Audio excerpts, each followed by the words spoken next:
أحد 22 bisha June 2025 barnaamijkeena insha Allah ta'ala waxaan ku qaada dhigi doonaa updateski ugu dambeeyay iyo wararkii ugu dambeeyay ee ka soo baxay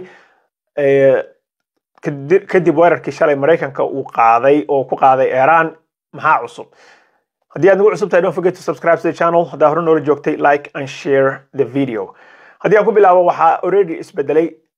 qiimaha gaaska lagu iibsado ee gawaarida lagu shubto ee dalkan Mareykanka. Sentiyo hadda raba ahaada ee waxaa la sheegayaa haddii ay Iran goodiday oo ay ku dhaaratay in ay xiri doonto marinka Hormuz haddii uu arrinkaas dhaqan galo. JP Morgan ayaa waxa uu report gareynayaa in oil priceska ay gaari doonaan fuustadiiba $130 in ka badan. Waxaa taas ay ka dhigan tahay in gaaska haddeer dalka Mareykanka laga isticmaalo oo qiimaha fuustadii haddeer $60 ay tahay crude oilka, laakiin hadhow markay $130 noqoto qiimaha gaaska uu laba jibaarmi doono oo hadda $3 baa lagu qaataa average, laakiin $6 hadhow in lagu qaadan doono. Arrinkan ayaa waxa uu keenay in ay walwal ku beero dalka Mareykanka, waxaana arrinkan kala xaajooday dalka China oo isagu aad ugu dhow dalka Iran. Waxa wacay ninka la yiraahdo Marco Rubio oo isagu wasiirka arrimaha dibadda ee dalkan Mareykanka. Marco Rubio ayaa waxa uu sheegay in Iran haddii ay Hormuz Strait-ka ama wadada la dhaho ay xirto in ay sameynayso economic suicide. Ereygaas ayuu isticmaalay inay dhaqaale ahaan u burburayaan adduunkana uu impact xoog leh ama raad uu ku reebi doono. Marka wuxuu sheegay in Iran ay ku qanciyaan Chinese-ka in aysan gacanka Hormuz aysan xirin. Arrinkaas waa arrin la qila ay yihiin dalka Mareykanka oo ku adkaatay, waxaana hadda ka qalqaalinayaan Iran in aysan xirin gacankaas. Talabaad, madaxweynaha dalka Mareykanka ayaa markii ugu horeysay ka dhawaajiyay arrin uu ka warwareegayay markii hore, taas oo ahayd in ay ka damacsan yihiin Iran in laga bedelo xukuumadda hadda maamusha. Madaxweynaha ayaa markii ugu horeysay maanta oo Axad sheegay haddii ay Iran ay nimanka hadda gacanta ku haya oo maamulayo aysan, wuxuu dhahay, make Iran great again, haddii aysan samaynaynin maxaa diidayo in xukuumadda meesha laga saaro ayuu yiri. Hadalkaas ayaa wuxuu ka hor imaanayaa baa la yiri isaga iyo xirtiisa isku diraayo. Qayb dhan baa waxa ay kaga doodaysay newska shalay Sabtidii iyo maanta oo Meet the Press iyo CBS iyo kulli waraysiyo ay ka jireen. Waxay ku doodayeen in ujeedkooda uusan ahayn in ay ka bedelaan xukuumadda meesha. Waxa ay sheegeen in Iraniyiinta aysan la dagaalsanayn shacabka Iranna dagaal uusan kala dhaxayn, laakiin waxa uu dagaalka kala dhaxeeyo ay tahay kaliya nuclear programka ay xukuumaddan hadda joogto ay wadato. Marka Mareykanka ayaa waxa uu aad moodaa in uu siyaasadiisu aysan fadhinin marba dhan ay u boodboodayso. Waxa kale oo maanta UN-ta shir degdeg oo ay qabsatay lagaga hadlay arrinka la soo qaaday arrinka dagaalka Iran. Ambassadorka u fadhiya UN-ta Mareykanka ayaa waxa ay ku adkaysatay Dorothy Camille Shear baa la yiraahdaa. Waxa ay ku adkaysatay in 40 sanadood ay Iran ku ahayd hanjabaad iyo threat dalka Mareykanka, dalalka dariska la sida kuwa Carabta iyo Israel iyo adduunka oo dhanba 40 sanana in Iran ay ahayd threat ku soo socota ama hanjabaad ku soo socota adduunka. Waxa ay ku adkaysatay in haddii Iran ay tallaabo qaado oo wax iska caabin ama isaga maaragtay kaga argudanayso weerarkii ku dhacay, waxa la tusi doonaa bay tiri in argudasho xoog leh ay ku dhici doonto dalka Iran. oo waxay ku soo celisay hadalkii madaxweynaha dalka Mareykanka. weerarkii aan qaadnay wuu saxsanaa bay tiri, dhibaato badanna waxaan ugu geysanay nuclear programkii Iran ay wadatay. hase yeeshee hadday wax tallaabo qaado naaraha ayaan ka waraabin doonaa ay ku nuuxnuuxsatay. waxayna ka hadlaysay UN-ta. waxaa sidoo kale dagaalkan uu dhaliyay khilaaf xoog leh oo soo kala dhaxgalay xisbigii jamhuuriga ee dalkan Mareykanka, kaas oo u kala baxay laba qayb ayaa waxa ay noqdeen qayb garab taagan madaxweynaha sida Senator Lindsey Graham oo South Carolina laga soo doorto. ha yeeshee waxaa ka hor imaaday go'aankan Representative Thomas Massie oo Kentucky jooga decisionkii iyo go'aankii madaxweynaha uu qaatayna wuu cambaareeyay waxa sidoo kale iyadana ka hortimi Marjorie Taylor Greene waxa ku garan ogtiin gabadhaas inay tahay gabadhii Ilhaan Cumar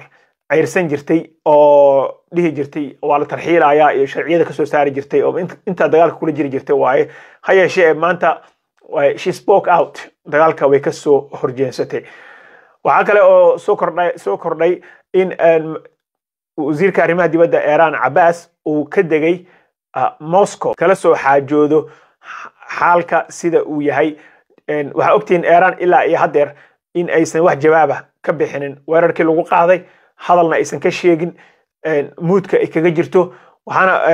la rajaynayaa in Abbas iyo Putin ay ka soo xaajoodaan baa la yiri dagaalka u dhaxeeya Iran Israel iyo Mareykanka wixii laga yeeli lahaa wax ka soo baxay ma jiraan so far hadeer laakiin diplomatically saaxiibadeeda ayay Iran la soo tashanaysaa baa la yiri waa update 4 saac ka hor isna soo dhacay marka waxaan ogaani doonaa ama maqli doonaa insha Allah taala waxa ay ka soo baxa shir jaraa'id haday qabtaan iyo hadii kale waa la ogaan doonaa laakiin so far hadeer waxa ay ka wada hadleen cid og ma jirto waxa sida lamid ah hadlay odaygii ahaa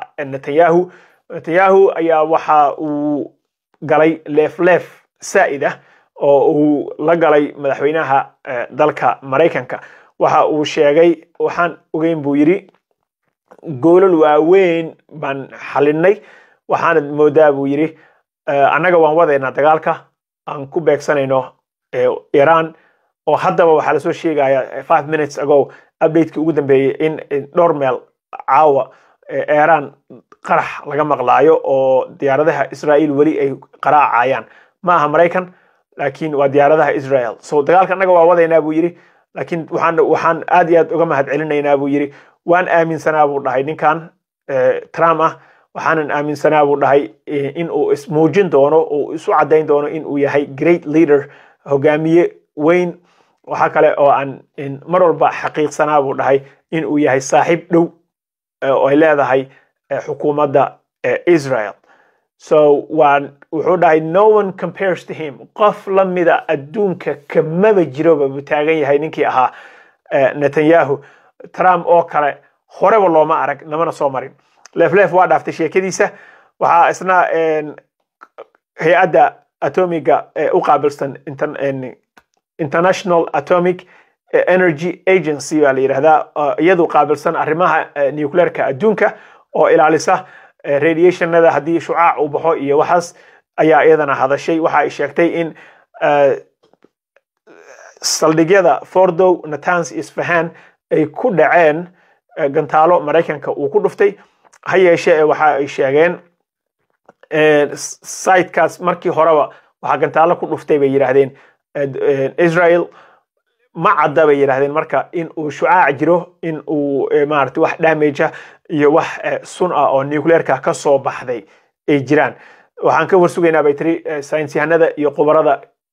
sayniska Iran u dhashay inay soo saaraan warbixintii ugu dambeysay hadda waxa ku socda assessmentigii waxa la jeegareynayaa damage-ka intuu dhan yahay waxaana la jeegareynayaa in uu wax raada ku reebay waxa kale oo si aan geed loogu soo gaban cambaareyn dusha uga tuuray sheekadii dhacday Chinese Foreign Affairs Minister wasaaradda arrimaha dibadda ee Chinese-ka ayaa waxa uu cambaareeyay talaabadii shalay Mareykanka uu qaaday Mareykanka wuxuu dhahay talaabadii Mareykanka uu qaaday ayaa waxa ay burinaysaa bay tiri bay yiraahdeen ama wasaaradda tiri in oo sharci jabinna ay ku tahay ujeedada UN-ta loo aastayba UN Charter and International Law sharcigii caalamiga ahaa iyo xeerka u yaala UN-ta ayuu jabiyay bay tiri China ayaa isagana wuxuu ugu baaqay in Iran iyo Israel ay joojiyaan xabad joojin degdega ay qaataan si loo ilaaliyo bay tiri shacabka noloshooda wada hadal la bilaabo iyo negotiations so intaas ayuu isagana sheegay so China Ruushka Mareykanka Israel wixii dhan way is ciirsanayaan meeshan waxa ka maqan wadamadii carabta ahaa oo iyagu naftooda hadlay laakiin ku baaqay in wada hadal wax lagu dhameeyo sidii la rabayna aan u hadlin kuwaas ayaa ka maqan of course insha Allah ta'ala wixii kale oo ka soo kordha wararka iska soo daba dhacayaan don't forget to subscribe to the channel like and share the video nala soco insha Allah wassalamu alaykum wa rahmatullahi wa barakatuh